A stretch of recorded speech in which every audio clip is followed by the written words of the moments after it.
Hello, welcome back. If you're new here, my name's Victoria. I'm a mum of 5 in the UK. This morning we got all cold because it was snowing and we had to go out in it. Now we're back, we've had something to eat, the heating's on, it's all warm. My toddler's having a nap. So I was like, I'm just going to have a nap because I'm wore out. So my husband's got the kids for half an hour while I have a nap. But I was like, I'll just do this voiceover before I go to sleep. So I'm hoping I can do it in one take. Because I want to sleep. I'm sat in bed with quilt on.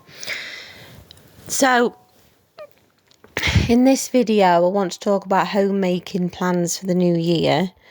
We home educate our 5 children, so the next video I'm going to do is home education goals and plans for the new year.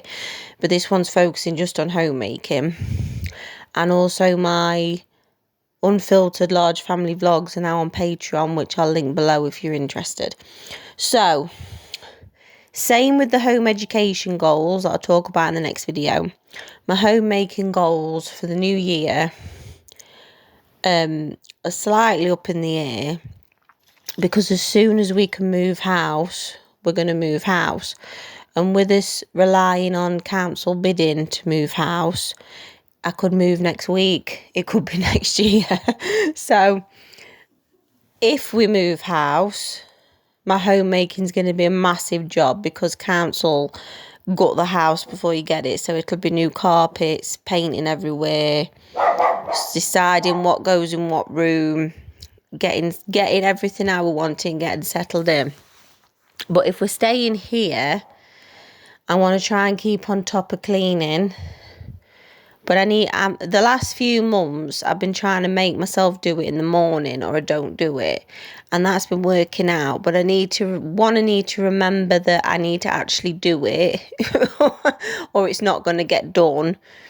And 2, I need to remember that it's easier to clean something that's not dirty really quickly, like little and often, rather than waiting till something gets disgusting and then you have to take an hour over it. So little and often, regular, rather than waiting till it actually needs doing, proper needs doing, and it taking up more time and the frustration and all that. And the other main thing, which is going to be relevant for if we're still in this house or when we're in the new house, because I'm preparing to move, I've been decluttering. And the more I declutter, the more I realise how much crap we've got that we don't need and we don't use. And some of it's to do with having 5 kids. And some of it is because there's been times in our marriage where we've had a lot of money and there's been times in our marriage where we've had practically no money. I've got this, I really struggle with letting things go because I think, what if I need it? What if I need it later on and I haven't got the resources to replace it? So that's one of the reasons my house gets so cluttered. The other reason my house gets so cluttered is because with us having 5 kids, sometimes people give us things and then I feel really bad and ungrateful getting rid of it if we don't need it or we're not using it. Or later down, or like we use it and then later down the line we don't need it. I feel kind of ungrateful getting rid of something because somebody's given it to us. So I've really got to keep decluttering and work on my mindset. Like, if I'm keeping this, why am I keeping it? Because if the chances are I'm really not going to use it. I mean, there's some things I'm going to need to keep. Like, somebody gave me like 3 massive bags full of 3 to 4 years clothes when my toddler was only 2. And I kept them because I was like, right, I don't need them now, but I definitely will. And then soon as he went into 3 to 4 clothes, I had like an entire wardrobe's worth of clothes for him straight away. So things like that make sense to keep. But all his size 2 to 3 years clothes, normally I'd keep them. But then I thought, I'm going to be 38 in July. The chances of me getting pregnant again are really slim. And even if I did get pregnant again, there's no guarantee it's a boy. So I made myself get rid of it all. and it freed up a lot of space. And I actually feel better when I get rid of stuff. And the thing I'm noticing is the more things I get rid of that we don't need and we're not going to use, one, the better the house looks. Two, the less I've got to do, because it's less to move around, it's less to tidy, it's less to clean. And three, it just makes it easier to clean and get around quicker. And that's what I want. I want to simplify everything, only have what we need, apart from the odd thing. Because, like, we're never going to be minimalist. We've got 5 kids. I like my books and things.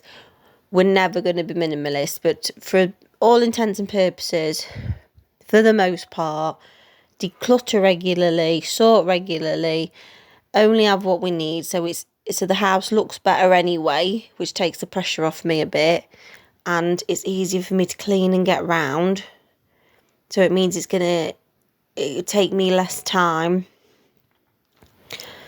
to do the housework, because I don't like doing housework. It's boring, it's repetitive, and people judge it on it. So anything that can cut down that amount of time, I need to be doing it, and I can focus on other things, the better. And I want to, see, at the moment, I've got a reason to declutter, because I want to move. So if we move, even if it's like an amazing house and I don't think we're ever going to move again or anything like that, I need to keep that momentum up to keep decluttering, keep sorting, all that. So that's my kind of main goal for homemaking. And I do think it's relevant from this house or the new house. And also, I bought like a vintage pot cheese dish that I really like. Me talking about things, getting rid of things I don't need, and now I'm talking about buying things I don't need from charity shops. It's vintage, so I want to kind of add a bit more of my personality into my home, even if it's just my bedroom. Because I've got this pink headboard now that my mum gave me, but it's right up my street, it's right up my style, and I love it. So I think the more I can make my home more my style as well, which hasn't always been possible because of money. But if we move house, I want to do that, even if it's just my bedroom. So, yeah. You know what they say, best laid plans and all that. So, if you like that video, please subscribe. I'm going to carry on doing homemaking and home education, family life type videos on here. And I'm going to keep doing the vlogs on Patreon. So yeah, please subscribe, like the video. I'll see you next time. Bye bye.